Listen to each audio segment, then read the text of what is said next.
হ্যাঁ, প্রফেসর গোলাম কিবরিয়া ফেরদাউস, বাহ, চমৎকার আম বাগানে এসেছেন তিনি।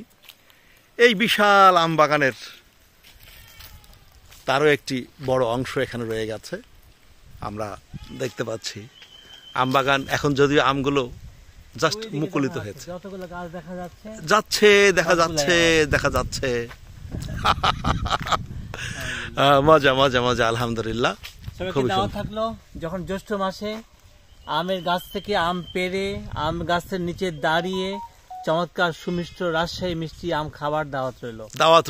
এখন অবশ্য আর কয়দিন পরে আসলে কাঁচা আম খাইতে পারবে।